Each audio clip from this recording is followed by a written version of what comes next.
Hey guys, Rich Lopez with the Drop Time Traditions podcast.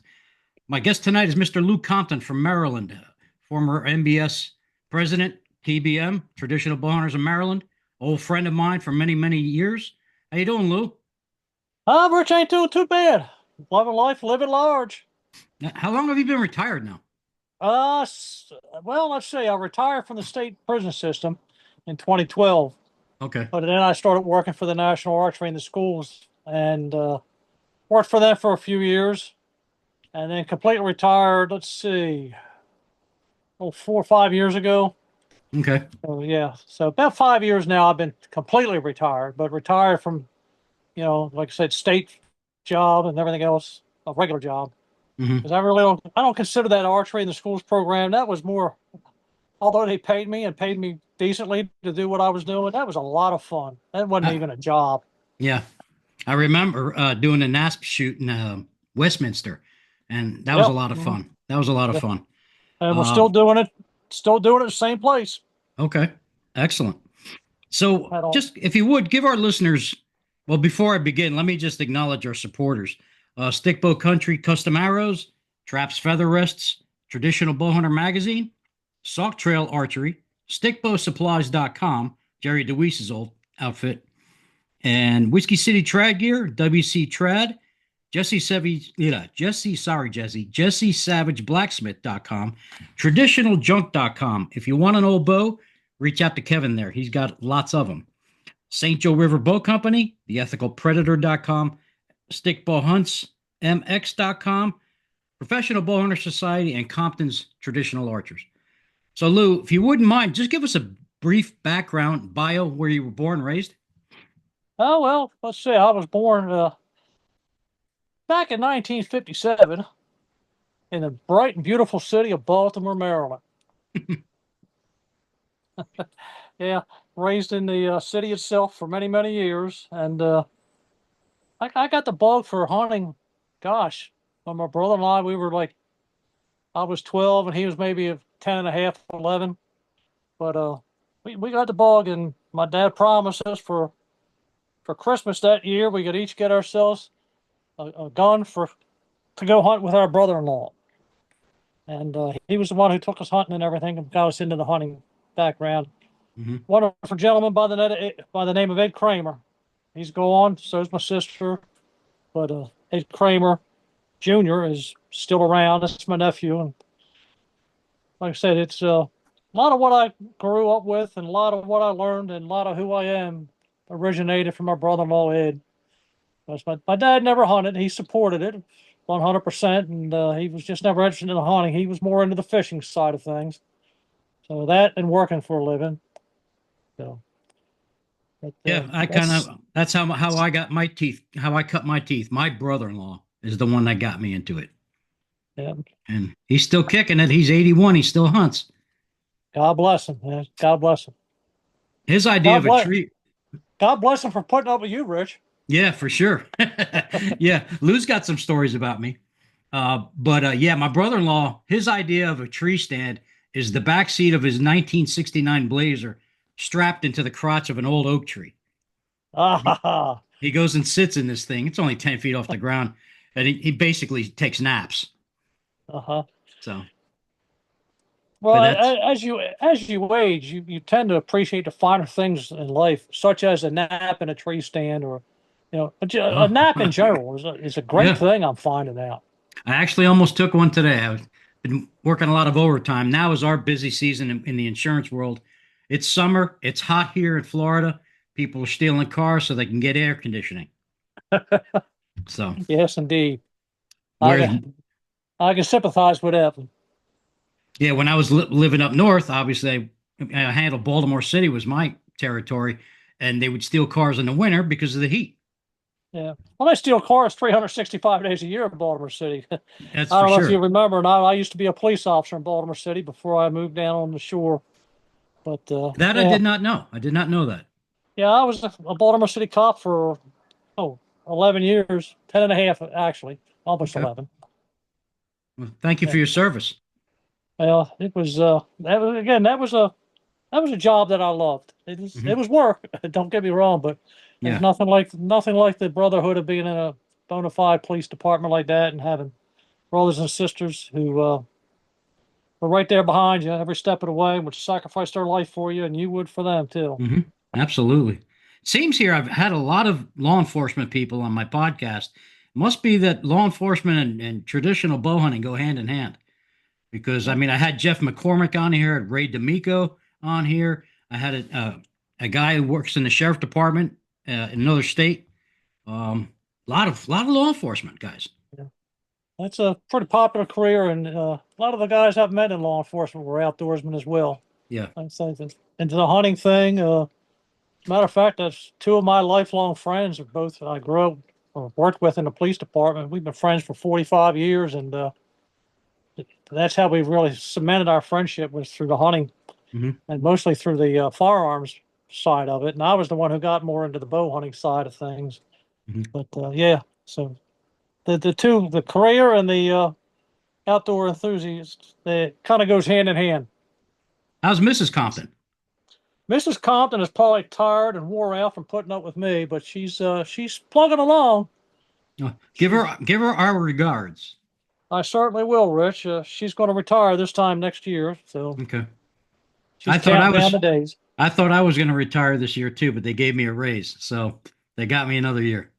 All right, there you go, bud. Show me the money, as they say in that movie. Hmm. So did the brother-in-law get you into bow hunting? Uh, in a roundabout way, he did. He kind of planted a seed Hmm. as he bow hunted himself for a little bit, and I kind of was self-taught. I mean, just from planting that seed, I wanted to do it. Right. And my brother, when we were offered the opportunity to get either a gun or a bow, he took the bow and I took the shotgun. Hmm. And he ended up with a bear, oh gosh, a bear grizzly, 45 pound bear grizzly. And he ended up not doing much with it, and he ended up getting more into the waterfowl hunting. So, of course, he bought a shotgun. But again, we were just teenagers and all, and he let me use his bow, and I was kind of teaching myself how to shoot a bow. Now, the one who really got me into bow hunting, well, not really so much my brother-in-law Jack, but you might remember Jack. Yeah, I I think remember you know Jack. him. Sure. Yeah, Yep. yeah. You know Rest, he's gone now. yeah. He's passed away a couple years ago. Yeah. Rest in peace. Yep. But like I say, I kind of got that into myself and hunting with my two buddies, the police officers, a guy named Moose and a guy named Tommy. We hunted together, and we hunted a piece up in Cecil County, Maryland, off of Route 40, off of a road called Red Toad Road, and I never will forget it. Whitaker Iron Works land, and got permission to hunt that. And we hunted that for a couple of years, and that was my first encounter. I had a bear whitetail compound bow, and we were all up there squirrel hunting one day, and my buddy Moose said, "Man, I seen this deer coming down this trail, and he was just digging and snorting and everything else, and he was coming down there making these patches in the ground." Didn't even know what that was at the time. We're talking Right. about, early '80s, and anyway, he was explaining to me, and I told him, I said, "That's he's making ground scrapes, man. He's on the hunt. He's looking for a lady." I said, I'm coming back tomorrow. I'm bringing my bow." And I did. And I found an old deadfall, top of a tree blown out. It was on the ground there. And I got inside of that thing and carved out a little hole in there and set on a bucket. And I remember the old Tink 69. I put a couple Oh yeah. drops of that all around the thing. And I put a couple drops on my shoes and a couple on the knees of my pants, which later found out was not exactly what you want to do anyway. But I put that stuff around there pretty generously, and lo and behold, a little bit after daybreak, here come I could hear the crunching in the leaves, and here he come, nice little wave pointer, come on there, and he's just traipsing along there. He come up, walked dead up to that darn deadfall, and looked at it and looked at it. I'm trying to stay still as I can, and I'm looking at him. And he's looking at a clump of trees there, a clump of leaves, and I'm trying not to move. Well, he don't do nothing more to stick his head right in through that darn hole. and jumps Mm. back. And he jumps back and makes a half move, half circle out in front of me. Well, I jump up, draw back, and release all the same fell swoop. Of course, that arrow was no more in danger of striking anything. It just slicing air is all it was doing. That deer took off and running, but I was shaking like a dog crapping bone, son. Yeah, that was my first real experience with whitetail hunting and Yeah. experiencing the bucktail or the whitetail fever, and Oh it yeah. had me from that You, day on. I was hooked, son. yeah. Yeah. Bow hunting was where it was at. That's it. That's it. So when did you become involved with the Maryland Bowhunter Society and traditional bowhunters of Maryland? Well, I became a NBS member, and I can't even tell you what year it was, but I just casually became a member at the urging of my brother-in-law Jack, and for several years I was a member of it, and just a dues-paying member. Right. That's all, and you get the newsletter in the mail, the original rubs and scrapes, and wasn't getting involved in anything. But Jack, again, he had by then gotten into the TBM, the traditional bowhunters of Maryland, and I guess a year or so after joining NBS, I joined TBM, and I got more into the TBM because it was a very sociable group, and they were doing things at group hunts, the Aztec hunts, and things like that. Hmm. And I got more into the TBM first. Even at that point, I didn't have any interest in becoming involved with NBS until, I guess along about 1998. I started looking into it. And the reason I was looking into it, because at that time, the state of Maryland was looking to bring wide open crossbow hunting into the archery season here in the state of Maryland. And I wasn't real keen on that idea, as a lot of people weren't either. And that year, in those years, 98, 99, it was not a very popular subject. Oh no. And what I found out by looking, my whole time as a TBM member, I wondered, where the heck is the Maryland Bowhunter Society? Where are they at on this? Because they were the ones that are, their bylaws, they were the ones that were politically active in the state, and working with the DNR, working with the state legislature for forming regulations and laws that affect hunting. That was typically their bailiwick. TBN was basically a social organization, and they have it right in their bylaws that their function was not to be politically active. It was just to provide camaraderie, and so they were not going to get into that battle. Of course, they held an opinion. They were not in favor of crossbows, but they weren't going to get involved in it. So I started digging into the Maryland Bowhunter Society, and I found out some stuff. Hmm. Yeah. Uh, as you may remember, in 1999, 2000, I found out that basically the Maryland Bowhunter Society had fallen into a state of disrepair and was just about defunct. I And remember because I joined yeah, TBM because of you. No, I oh, joined TB. No, I joined MBS because of you. I joined TBM with Mike Mongelli and those guys that hung around Anne Arundel Archers. I think that was around 1990, 91. yep, When that started. Yeah, and that's when Ralph Brenninger lived here. Ken, Lenny Brown. Lanny Brown, yep. I saw Lenny Brown a couple of years ago. He was at the PBS banquet. Oh, great. All right. Actually, and then, I joined, TBM, and then I met you, and then you were getting involved in the MBS about that time, and then you said, Yeah, "Hey, you should check them out," and I did, and I've been a life member. yeah. Well, certainly appreciate your long time support, Rich. It means a lot to the organization. As for your viewers, I want to just vaguely touch on what was going on in the early days. What happened was the organization, like a lot of organizations, Hmm. they were having a very difficult time replacing their officers. And it got to the point where a couple offices went vacant for a couple of years. And before you know it, there was only one remaining officer in the organization.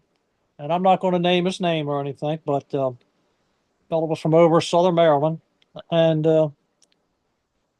as it turns out, when we investigated, he kind of made off with quite a few $1,000s out of the budget of the MBS for some personal stuff, uh, paying for some catering events for himself personally, paying for some guitars. He was a guitar enthusiast and spent quite a bit of money because there was nobody there watching the kitty. And as it turns out, it was, oh, let's see, we had or when I say we, it was me and four other fellows who were into this. Monty Cornwell, um, Phil, who was also a TBM member. You'll remember Phil. His last name leaves me at this time. Is it Phil Harris? Phil Harris and his wife Cindy. Mm-hmm. They were officers at the time at MBS. And there was another fellow who was pretty instrumental in things, and he took a pretty active role. But I can't remember his name right now to save my life. So anyway, we all got involved in this thing, and with my law enforcement background, I offered to go ahead and lead a quote unquote investigation into what the heck was going on. And we were getting contacted by Steve Keithley. I guess you know who Steve Keithley is, don't you? Oh yeah, oh yeah. Yeah. Well, Steve, as you know, he's been very, very influential in the hunting scene here in Maryland, the Maryland Bowhunters Society, Pope and Young, and he's very, very active. And he had some inside information, and he was feeding it to us. And we ended up finding out that we identified the guy, the former president, what I was talking about, and we got the records from the banks, the canceled checks. And that's when we're looking at these things, and when you see, upwards and over $1,000 worth of guitars being bought, wedding cakes, all kinds of phone bills to different phone, personal phones and things like that. And we kind of started thinking to ourselves, we need to contact the state police on this. And we did, had a long running investigation of that. And I ended up getting all those checks. And I sat down with a state police investigator over in La Plata, which is, it was over about a 4-hour drive from my home at the time. And where I'm living at now, it's still the same 4 hours. Mm-hmm. But at any rate, I was going back and forth between Chrisfield, where I live now, and La Plata. And we ended up sitting down with this fella, and I went through every check, and I'd sit the check out in front of him, and I'd say, tell me why this is a legitimate expense. And he, to his credit, he openly and honestly said, well, this one is not a legitimate expense. Okay. This one, I bought lumber so that we could build a booth for a show, because I used to do a show over in Chantilly, Virginia. I don't know if you remember those days back, way back. Oh, way back. Yeah, that's going way back. But they would actually build booths out of plywood and 2x4 lumber and have mounts there and everything else. But oh, I remember I had one of those displays when I was hanging around with Pete Marino and those guys. I had this big booth set up. We used to do the Frederick show. Yes, I remember you doing that. Yeah, and I'd have heads in there hanging. Man, that stuff weighed a ton. But I was young back then. I was young back then, and so were the other guys, but not anymore. I finally took a chainsaw to that thing, and put it in a burn pile. So, long story short, we identified that he stole over $16,000 of money from us. Oh man! And Rich, the state police decided they were going to take it over from that point when he made that admission and all, and so they took it over. Had a detective down there, and he took over the prosecution and got with the state's attorney's office. And my caveat was that I wanted to offer him an agreement that if you will pay us back the money, I'll put you on a 2-year payment plan, and you pay us back X amount of dollars a month. And when we go to trial, I will not object to them placing this on the stent docket. And that if you don't, at some point you don't make those payments, they'll bring the charges back. Mm-hmm. And that was going in through the district court level at that time. And he was all for it. And he started making some payments. He made about 3 months worth of payments. And then he lost contact with us. And I can't remember exactly how, but I found out that he moved out of La Plata area and moved up to Connecticut, where his mother lived. and I got a phone number for him. And darn if I called the phone number and he answered the phone. I said, "What are you doing, man? Are you going to be paying us anymore?" "Well, I don't have a job. I got to." I said, "Well, look, you got to have contact with us. You know, you got a court date coming up." And that started it right there. He came back for court, and I stayed on his behind through every postponement, every stupid request for an attorney, every kind of thing. And every time he came to court, he would tick off the state's attorney from one way or another. "I don't have an attorney. I need to get one." "Well, we told you last time to get one." And would play those games, Yeah, I know. until finally the state's attorney, he bumped it up to the circuit court level. He said, "No more playing around here. We're bumping you up. This is a felony. We'll take you to circuit court." And he tried that action there in the circuit court. One time got away with it. Second time, Mm-mm. I don't know what he was planning on doing, but he called me for that second circuit court appearance. He says, "I'm coming down tomorrow and I'm bringing your check." And I told him, I said, "Don't bring a check. Bring a certified check or bring cash, because you've got a history and I can't trust you to pay it off." And he understood. He came and said, "I've got a certified check from the bank." I said, "Damn." I was like, there is a God in heaven. So anyway, he came down, he paid it off, but the circuit court, they found him guilty of a felony theft scheme, and he actually served 10 days in jail over three Wow. different weekends. Yeah. So, but he actually got jail time out of it, got convicted. And of That's course, a career killer. yeah, well, he didn't have much of a career even before that anyway. All right. He had gotten himself into some things and got involved with a woman that he shouldn't have been involved with, lost his marriage and everything else. And he made a couple bad life decisions apparently. Yeah. And at any rate, then we went on the mission of rebuilding the Maryland Bowhunters Society, and we would do the show circuit from Salisbury, Maryland to Hmm. Frederick, all over the darn place. Oh, I know. You guys were busy.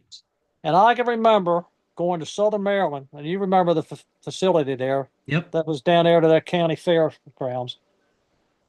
I had a guy walk up to me and threaten to punch me in the mouth for stealing his $20 membership fee. And he was hot. And I stepped back and I told him, I said, "Listen, here's the story. I did not steal. Okay. Your money was stolen. I was not the one. We are now trying to get everything back together. And I'll give you your $20 and I'll give you a free year's membership to see if what we're doing, trying to correct things, will make things better. Try to regain your trust." And that kind of, he stepped back a little bit, had that look at his face. "Are you serious?" I said, "Yes, I'm serious as a heart attack because, we had a reputation that was damaged, almost beyond repair." We worked on that kind of situation for about 2 years before we finally got things up and Hmm. running. And then in our first year, we brought back a banquet. And I'm trying to remember Joe Subalewski. Hmm. He ended up calling Wenzel. Wenzel came to our first banquet there. And that was down there at, I can't help me out with the name, Rich. I know you remember the place. It was Oh right. God.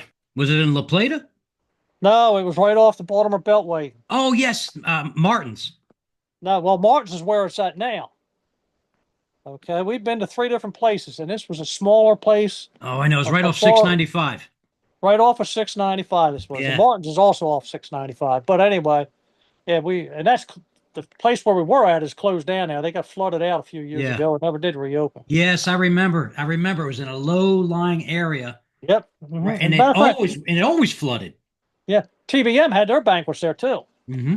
But anyway, we had a good banquet there, and I forget how many dollars we raised, but raised quite a few. And we've been having banquets every year since, and things have gotten better. The membership is going along pretty strong. It's still not to where it was in the early years in the 70s and 80s before it started falling off. But we've got a good, strong, and faithful membership that supports us Hmm. well now. Now I understand this is the 50th anniversary coming up, It is pretty and special time. I Pretty think I'm going special to be time. there. I'm going to try and Yeah. be there. We would love to have you, Rich. Really would, and I appreciate you showing up. I know that's more than just a little jaunt for you. Uh, Trust me. I'm in Maryland 7, 8 times a year now, and it's like my heart is in Maryland 24/7. Yeah. You know, my buddy Jim Rain Man got married last year. No, we didn't. I didn't know that. Yeah, they've been together 30 years and they finally got married. So, I'll be darned. yeah, so it's a great time. I was up for that wedding and I'm going to try and talk him into going to the banquet so I can get a, designated driver. So, yeah, looking forward to seeing everybody. And I still keep in touch with everybody. Like it's, you know, with Facebook and Messenger and all of the social media stuff, and what Uh, I'm doing, I'm 24/7 in everybody's face still. yeah. Um, but now you've held offices in both organizations. I mean, up to president. Well, primarily in the Maryland Bowhunter Society. Okay. The only quote unquote office that I held in TBM was the editor. Okay. I I did the editor's job for probably 4 years. Okay. Um, I took it over. John Leck, you remember John? Oh, I saw John this past spring. Oh, did you? Yeah. Well, John Leck, he used to be the editor, and he turned over all the computer and all the stuff to me, and I didn't know crap from Shinola, and I ended up learning a little bit about online editing and software packages and getting that straight. But we ended up putting out a pretty good newsletter. Made some improvements to it that I was proud Yeah. of. Yeah. But as I got more and more involved with the MBS and took over as the president of MBS, um, just didn't have the time to dedicate to the TBM like I Right. used to. So I end up kind of turning the editor's position back over. And Jeff Trice and Stanley Trice and Hmm. Kay, they took it over. And I don't know if they still have it or not, to be honest with you. And it's No, they mostly don't. an They don't. electronic Yeah, version now. it's all electronic now. I saw Bill at the BBTC this past year. Bill Weaver. Oh yeah, Yeah, and we talked for great a little guy now. while. Yep. And I hung out by the TBM booth for quite a while talking to those guys. And, um, it's like I said, hey, when can I get my life membership as a senior citizen? He goes, well, you're going to wait till you're like 70. I was like, all right, yeah, I got 4 years left, you know, Yeah, but we'll yeah. Well, keep this is going. the first year I haven't been to the BBTC in several years. Yeah, been a while. And truthfully, I burned out. I just kind of needed the break from things for a while this year, Yeah, and I've just been trying to, as you know, I've retired from the Maryland NASP thing. We got a new coordinator doing that, working for hmm, the state, and she's doing a great job. I still good, volunteer. I still help with that, and good. I probably will for a long time to come. But at any rate, I've got two grandchildren now. My son's retired from the Air Force. He's living up in Pennsylvania, so the wife and I are going to do a little traveling and go up and see the grandkids and all when she retires and spend time traveling. She loves Aruba, so I'm probably end up taking her back there. She just came back from Vegas with her girlfriend, Okay. so it's yes. So she went there and she won a couple $100 in the casinos and thought she was, you know, to catch me out now. That's my wife is a gambler in our family, so Yeah. we've been to Vegas a couple of times. Now, my Well, wife got sick a couple of years ago. She had a brain tumor. no, I didn't know that, Rich. Yeah, 23, 22, 22, 23, 23. She Uh-huh. fell at work and hit her head on the concrete. So, of course, they Oh, take her into the emergency room and immediately they do a protocol, concussion protocol, and they found a orange-sized tumor in there. It'd been there for like almost 10 years. wow. And I had noticed some personality changes, but didn't think anything of her. I just thought she was just getting old and getting weird. And then so went and had that removed, and we had three craniotomies in total because she developed an infection once they removed the tumor. So then we had to have the skull removed again, and then I had to give her intravenous antibiotics. It was benign. It was not malignant. So thank God for that. They Yes, got it praise all God out. for that. Yep, and that changed a lot of things, a lot of dynamics in our relationship, and my faith in God, which I never really had one. I'm And glad to hear that you got faith. yep, God, now it's so She's great now. She's fantastic. She's working part-time for Costco, bringing home food that I shouldn't be eating. And, but it's all, thank you, Jesus. She's great. But Hmm. she wanted me to tell you hello because Oh, she's out there making dinner and I can smell it. And it's like, wow. Yeah. and Rich, you got to help me. I'm sitting here. I'm trying so hard to remember your wife's name. Lissa. Listen, Yeah. I yes. tell people it's Melissa without the mu. And you What'd froze. you say? It's her name is like Melissa without I the think you're MA. freezing there, Rich. I'm not freezing. You're frozen on my end. Oh, oh, there you go. How's your signal? Okay. My signal's fine out here. I got like it's a full signal. Yeah, I do too. So I've been having some difficulty last couple podcasts because we're in that storm system now here. It rains every Yeah. day around this time, and Hmm. like the most violent lightning you've ever seen in your life. I mean, giant bolts like I've never seen stuff you see in National Geographic. Uh, Gosh, but so let's switch gears. So let's do that. I've been following you on Facebook recently, and you're fishing out of a kayak. I think that is cool as hell. What do you see out Well, there in the water? man, I got to tell you what. I have taken on a very addicting pastime for Hmm. the last 3 years for some foolish reason. I don't know what even provoked me to doing it because I didn't know anybody that kayak fished. I wanted to get a kayak and go catch red drum in a kayak. And I thought, well, I'm going to start researching it. Now, this was Easter 3 years ago. I bought a kayak off of Facebook Marketplace Hmm. and set it all up, and I started fishing out of it. And I couldn't catch a scale to save my life for like the first 6 months. By the time you turn around, it's time to, it's getting to be wintertime. Well, then I find out, well, the wintertime don't necessarily mean that you stop fishing. It's actually some pretty good fishing. And end up meeting up with a couple guys. That grew into a couple more. Before you know it, I buy a brand new kayak that's supposed to be a little bit more stable. Hmm. A little bit, it had the pedal drive, where the other one that I had was just the paddle and the motorized. Uh, and that pedal drive really, really adds a whole different aspect to your fishing game. But anyway, I've gotten into it, and I ended up, before I sold that first kayak, I ended up down in Virginia at Chesapeake State Park. It's a little bit below Cape Charles. There's a string of old World War II concrete ships that they placed out there to act as a breakwater when they had the ferry coming in there. And those old concrete ships provide some great structure. Well, I was out there fishing with that group of guys that I fished with, and I hooked into a red drum that I caught the biggest fish in my life ever out of any vessel on the smallest vessel I ever owned, a 12-foot long kayak.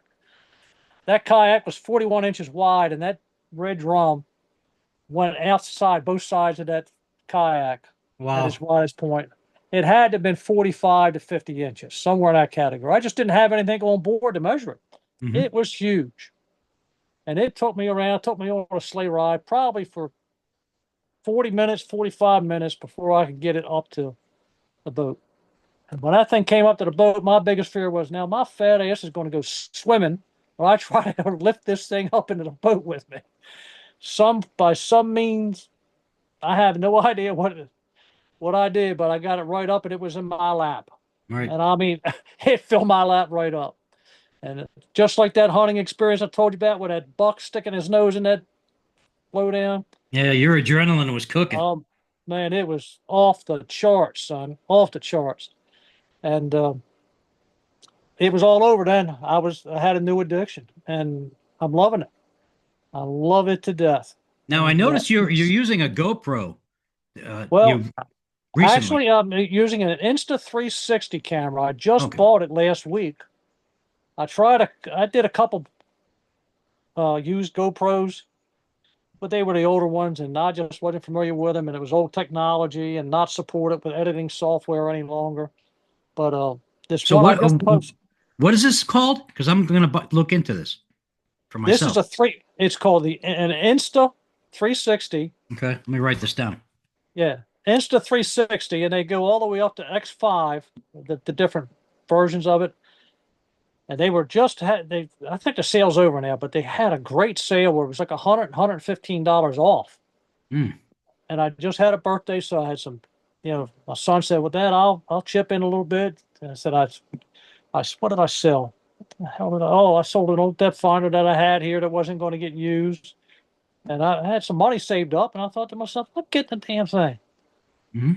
It was normally like a $450 camera, and I got it for like four and a quarter. So I I got saw the that. videos. I was like, wow, this is cool. Yeah, well, it does the 360 video thing, and I just did download the editing software to it, and I am green as poison with the navigating through that right now. But I want to actually start a YouTube channel. It's going to be called Crabtown Kayak Adventures. Awesome. But Yeah. as soon as I get this editing down pat and figure out how to stitch together the different segments and make an actual video, Hmm. um, I'm going to do that. So yeah, Yeah. I took that out the other day, and probably talking about that most recent video I just put up the other day. That was I I landed a 21-inch rockfish there, a Yeah, I little saw. top water, and I was getting hungry looking at that. yeah, man. Well, that fish he did not go to waste. He went home. He was a special guest for dinner that next evening. You know, it's funny. You would think that I would have great seafood where I'm at here in Florida. We are seafood deprived as far as what happens up in Maryland. I can't get Oh, good crabs. I can't get good fish. I can't get good anything here. well, I think the problem is down there. They're so used to different ways of, their ways of cooking. Yeah. That's like even Rich, even where I live right now down here in Chrisfield, down on the lower shore, you would Mhm. think this would be, and they call it the crab capital, hence the term Crabtown Kayaking Adventures. Um, they call it the crab capital of the world, and they do catch a lot of crabs here. But Mhm. they when I first moved here in '87, a fellow invited me over to his house. He said, "We're going to have some stewed jimmies." Jimmy being the male crabs. Well, they had a whole pot full of crabs. They peeled the backs off of them and they stewed them. I mean, they put them in a, a liquid concoction and stewed them like you would have a Louisiana bowl. Mm. And I'm like, that ain't you can't find a decent steamed crab around here. Wow. You got to go over to places like Ocean City Yeah. where it's got a heavy Baltimore influence. I have stuff Now, shipped to me from Maryland. uh-huh. Well, uh, I I used to work as a teenager. I worked as what do you call it, bus boy, Hmm. cleanup, bartender, a jack of all trades. They say Right. they needed something done. Lou, run up there and get us 12 cases of Budweiser. Bring it down here. We need to restock. You do all that. And summertime, we would have a um, Feast. no, not crab feast. We had a crab business there. Mhm. And we had a walk-in cooler full of crabs. We had a 4-bay live steam steamer. And my father was best friends with the owner. And my father would actually run that in the evenings when he got off work. He'd come down there, me, my brother, and him. We would be down there. We would steam them crabs. And I know a little bit of how to steam a crab. I can tell you at least the Baltimore way to steam a crab. Oh yeah. And people come back for them. But yeah, it's you don't find that kind of enthusiasm for seafood up Oh man. there down here like you did up there. And I know what you say about seafood deprived. If I want good crabs, and I got some good crabs the other day, that 3 weeks ago, wife and I went over to Ocean City to a place called the Crab Bag. Excellent steamed crabs. Excellent. Now, did I pay for them? Yes, I Oh did. yes, Way you too did. much. Yep. But they were big crabs. They were fat. And they were full, and they were tasty. And they were steamed perfectly. Well, And sometimes the better things in life you pay a little bit for. yeah, yes, indeed. Yes, indeed. When I make So a yeah, crab cake here, man, I get the stuff, I have it lump shipped to my house, and I make these crab cakes. They look like softballs. well, my wife's in there making them up right now. She Oh, just bought a pound of lump crab. I mean, that's one thing here. You can find people that pick it in their kitchens, and you can get, well, lump crab meat. She got it, and it was fresh, not frozen. hmm. $40 a pound. I was just gonna say, yeah, Yeah. that's what I'm So paying. those. Mm-hmm. Luckily, I know a lady that owns a seafood place in Woodbine, Maryland. And her and Okay. her husband was best friend of mine for years until he passed away. So she took it over, and she just sends me a text or messages me, "Hey, do you need any crab meat, lump crab?" I said, "Sure." Boom, she just ships it to me, and There you go, man. I just send her a check when I can. There but you uh, go. but hey, let's get back to bow hunting. Um, All right. who are some of your bow hunting mentors or heroes? Well, like I say, my mentors. Oh gosh, I'm not one to kind of idolize any individuals. I like the Wenzel brothers, Hmm. of course. I mean, how can you not like those crazy devils, man? They're too much, and a lot of wisdom there. Uh, Paul Bruner, he was very instrumental here in my early days of the traditional thing. He's put out a Screaming Eagle catalog, and I bought a lot of my gear from there. Remember the He instilled it. Volkswagen hanging off the tree stand? Yep. Hmm. Yeah, I had a Screaming Eagle. I had two of those Screaming Eagle tree stands, as a matter of fact.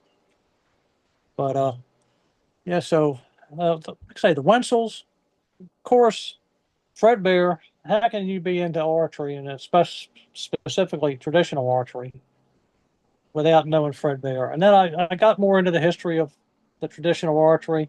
Hmm. And heck, even one time, my son was out Sacramento, California, stationed out there for a while. We went out, we hiked the Ishii Trail. Hmm.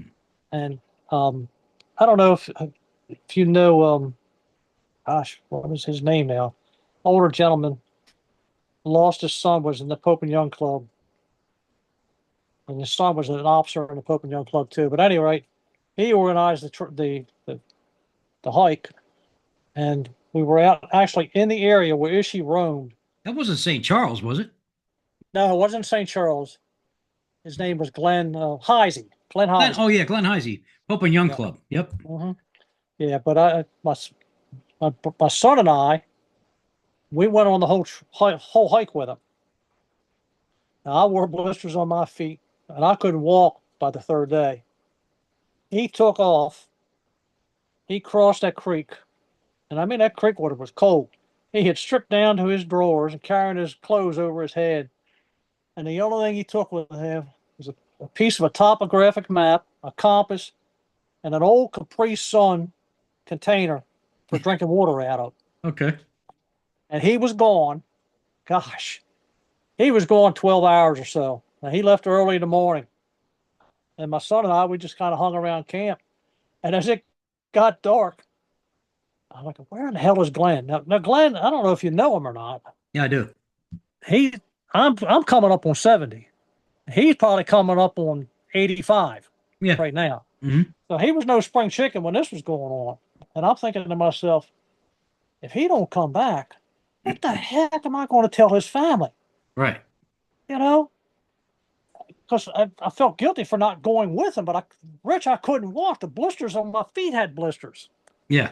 And anyway, I'm sitting there watching it get dark. I told my son, scrape out an area and start building a nice campfire. So we'll have a signal fire for him, something to come back to. And he does that. We get a fire going and all. And it starts getting near dark, and I'm hollering, Glenn, Glenn. And he ain't answering. The whole time he's not answering, my old sphincter muscles getting tighter and tighter. I'm Yep. worrying about him. And finally,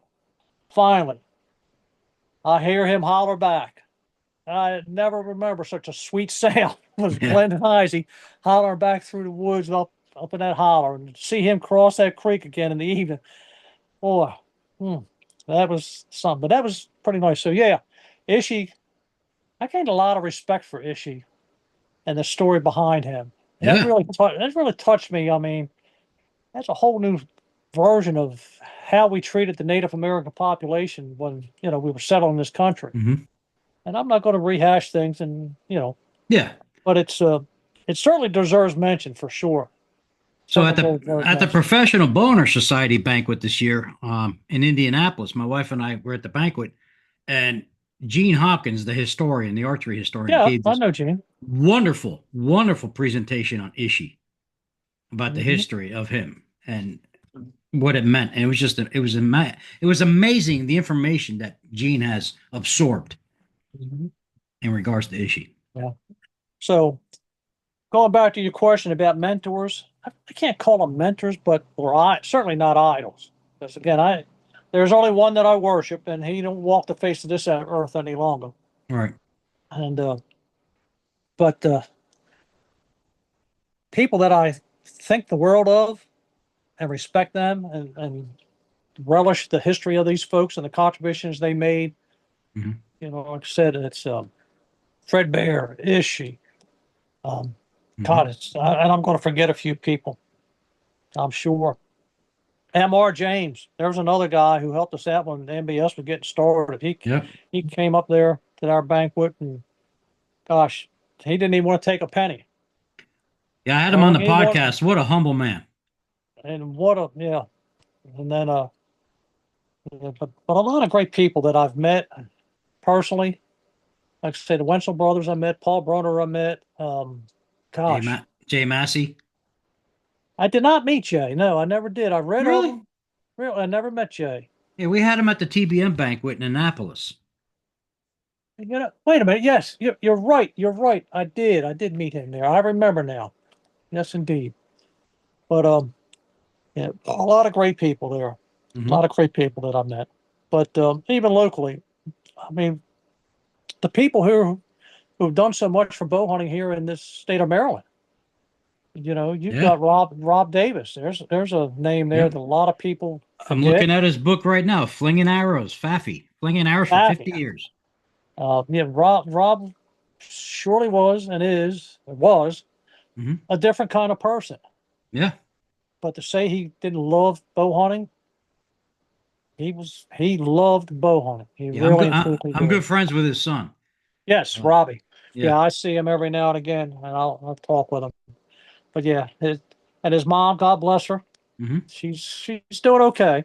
She's up there in years and has some issues that's associated with the aging, like the rest of us. But Like, she's yeah. she's still plugging along. Yep. So yeah, but I hope that answers your questions about Oh, mentors, yeah. heroes. Absolutely. Absolutely. Now, you're still bow hunting, correct? I do, but You're more into fishing now. I really am more into fishing. Now I haven't sold any of my gear except the Screaming Eagle tree stands and a couple other stands that just got too heavy or awkward to be carrying around. And um, I had a bad experience with leasing. Hmm. I ran Oh, for 10 years. I ran a lease. We had almost 2,000 acres oh. of land that I leased, and I had a good bunch of guys on it. I had no problem getting guys into it and getting started with it. And the guys come back every year, but I had problems with the company that owned the land. It was the lessee or the lessor, I guess. But anyway, they the Nature Conservancy, and they were just doing things that really ticked me off. They would come in the spring, and they believed in controlled burns, which I don't have a problem with controlled burns. I think that's pretty good. If you get rid of some of the undergrowth, you open the canopy up a little bit, and you get some fresh undergrowth, and deer eat that stuff right up. I love that part of it. But they would never tell you when they're coming in. And I'd get phone calls from a couple of guys in the club one day, and I mean my phone was ringing off the hook. We got a fire at the club. I've seen it on my camera. It's burning right through my. Yeah, they got a fire all right. It's a controlled burn. They burnt up several guys, their ground blinds or their cameras and all kind of stuff. And the one year they burnt, I think it was 10 of us, and I was among that bunch. They burnt up two of my pop-ups and a camera. And I'm like, I said, the least you could do is just call us and tell us, we're going to do a controlled burn, So we could take at the the end stuff of the out. month All and right. get your stuff out, you know. But no, they wouldn't have any contact with you. Not even to tell you that, hey, we just did a controlled burn, Yeah. you know. But Yeah. yeah. So they ended up. We had a real bad EHD outbreak there a couple years back, and we ended up losing. I counted like 23 different bucks that we found, and Mm. it was awful. The stench was terrible. About this time of year. Anyway, all of a sudden, I guess they decided they knew what was best for deer hunting. They told us no more baiting, no more ATVs, no more Sunday hunting, taking away the turkey hunting from you. Couldn't turkey hunt at all, and there was something else in there. And I thought to myself, you know what? I've had enough of this. You know, this has been probably 4 years ago now, but I'm in my 60s. I don't need this kind of aggravation. And I told the guys in the club, what the new rules were going to be. And I told them, I said, listen, I'm not going to be the guy who runs the lease anymore. I will happily turn it over to any one of you who want to run it, but I'm done. I'll hunt public land before I pay another dollar to the Nature Conservancy to lease their land. Mhm. And nobody wanted it. So we gave up that wonderful lease. And it was a nice lease. We had a lot of nice deer on it. We even had sick deer on it. Not a lot, but we had some sick deer on it. And to lose something like that, it hurt. But Yeah. I'm not paying that kind of money. We pay $22,000 a year for that. Yeah. We had a lease in Stockton Yeah, I for, remember you had that. for the longest time. It was great and saw killed some great deer on it. But then Yeah. as the years progressed, we started seeing less and less decent deer, less and less deer in general. And then turns to find out the farmer that was leasing it was just whacking and stacking at night. Uh-huh. So Yeah, that's what I say. I ended up sitting back, and before I decided to get out of it, I've realized that I don't care unless you yourself own that land. right. You have no control over it. Nothing. And I got to Nothing. respect that. Whoever owns it does have control over it. Yeah. It's private property, Yeah. and you've got to written agree with them. And if they want to change the rules, they change the rules, or they sell it. I've been in great hunting situations where I was able to hunt great property on a handshake, and every time I was in one of those situations and got used to it and really feeling good about it, boom, the guy would come up and say, "Well, listen, I'm going to invite my cousin and his friends. They're going to start hunting it, or they're going to sell it to this company, or they're going to sell it to this neighbor, and this neighbor doesn't want you to hunt it anymore." It was always something that suddenly and abruptly took away your right to hunt. Right. And I thought to myself, the only solution is to save up a shit ton of money and then buy your own place Yeah. or hunt public property. So And I just just deal with it. decided, Right. and you got to put up with stuff, but you're not losing any money on it. No. And public property is going to be public property. It's like saying Blackwater will never be, anything but public property, because it won't. It's wildlife So management. so here in Florida, Lou, just for your information, for public property, you have to apply for a quota permit. Wow. Yeah. And that okay, you apply for it, but the DNR tells you where you're going to hunt. If I want to hunt like near my house, they might send me 3 hours north. Oh, oh my. Now I'm not doing that. So I'm hunting in Georgia, hunting in New York State. Thank God I still have my permission farm in Maryland. So I just fly up. My buddy picks me up. My buddy John Hutter. You remember John? Oh yeah. Yeah. He's my best friend. So he picks me up and we go. We either go to New York State to hunt his nephew's farm, or we'll hunt at a farm in Carroll County. That's been my permission farm forever. And I haven't killed a deer in a couple of years, but whatever. I just still like the experience. Yeah. Yeah. So that deal with the leasing and everything, that took a big bite out of my enthusiasm for hunting in Sure. general. Now the one thing I still do is the sick deer hunt. I go up with Muddy Marsh Outfitters. Hmm. I hunt with them a couple days a year, and I really enjoy that. I really I've enjoy never that. been there, but man, that's been a great outfit for a long time.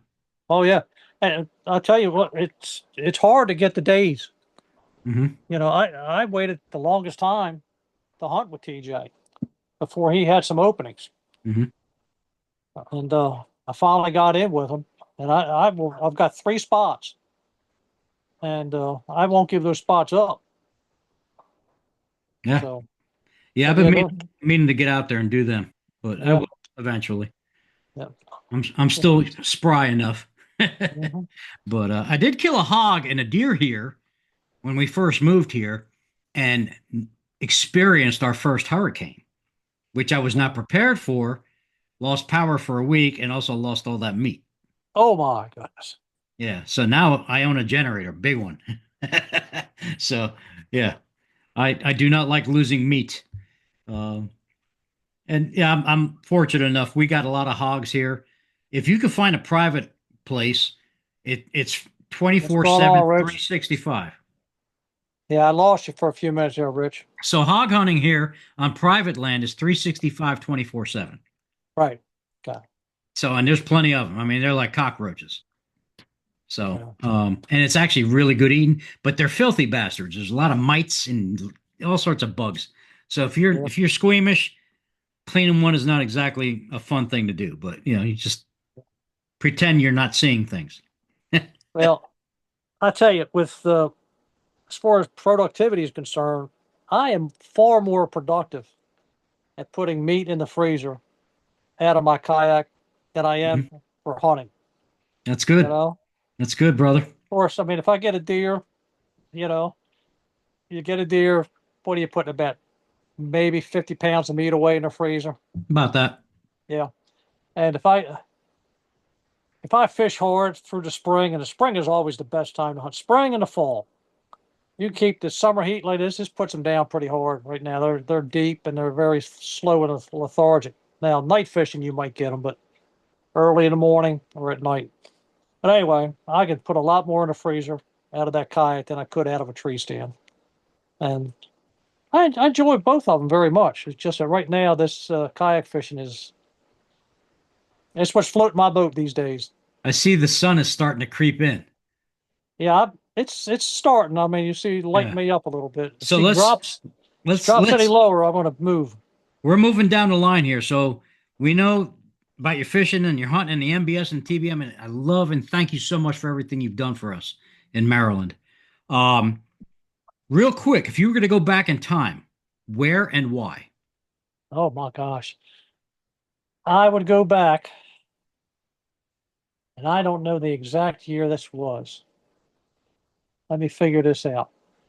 An era. Well,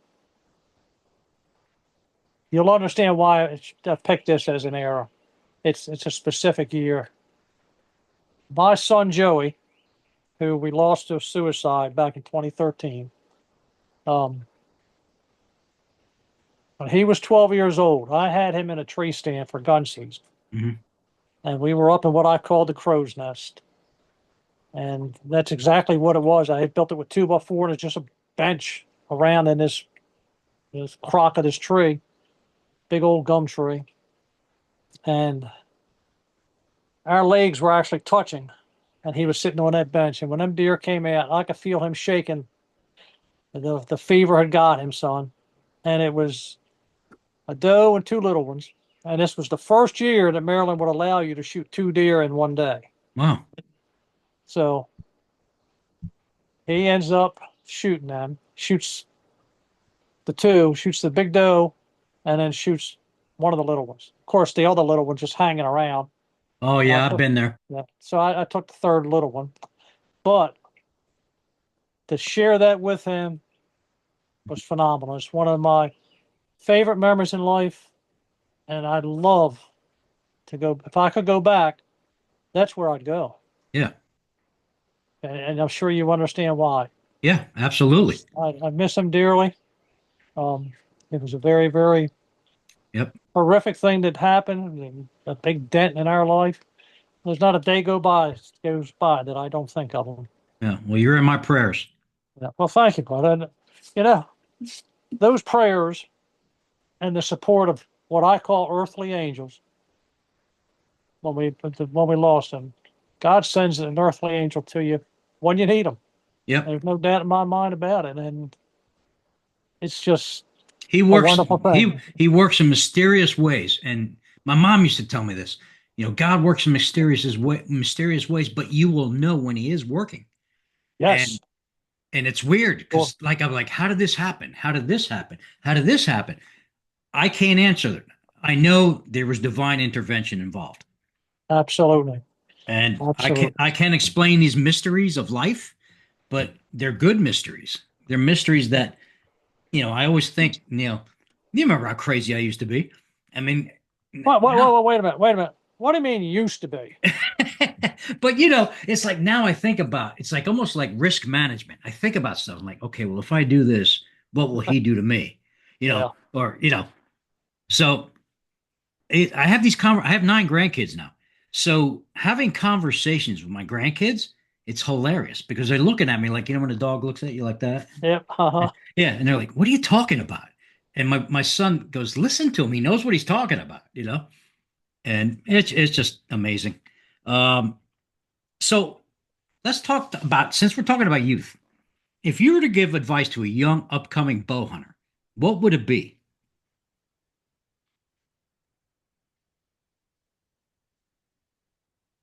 Don't get caught up in the hype. Learn to enjoy every day of field.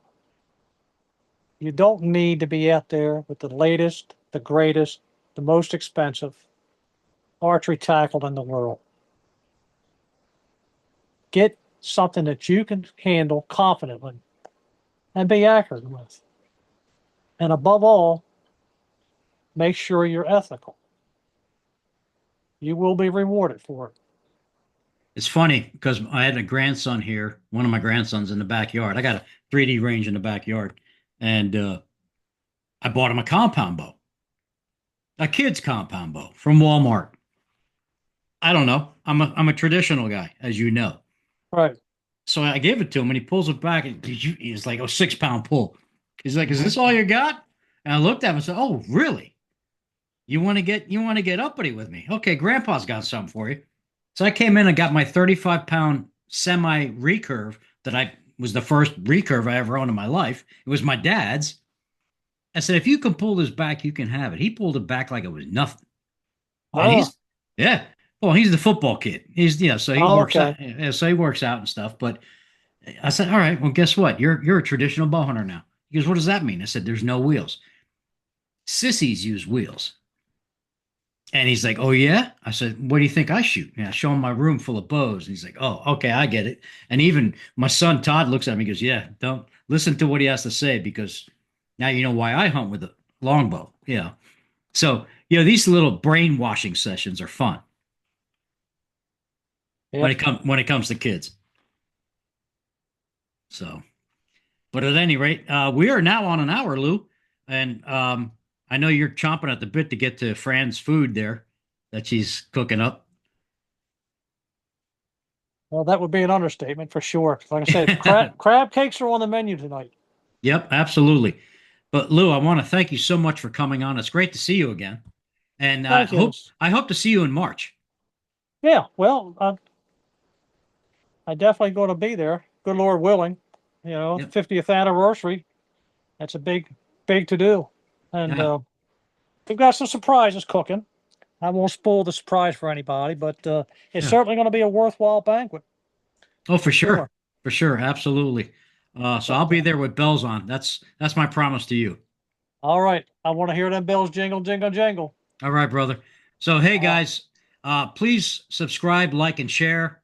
Um, if you mental health is a big issue with me as far as seeing it. If you see something, say something, embrace it. Help them out. Help people. Pay it forward. Do whatever you can to help people. And that's my message for today. But this, Lou, this will probably drop either next week or the week after. So I'll send you a link once it does, because I'm all banking a right, lot of things because I'm in my busy season with car thefts and bow building. So yeah, all right, well, brother. Well, I'm going to let you go here. all right, brother. Okay, Rich, thanks for the opportunity. You take care of yourself. Tell Lisa I said hi, and Yep. enjoy those grandbabies. Yeah, buddy. Love you. Take care. Bye All bye. right, man. Take it easy, Rich. Bye bye.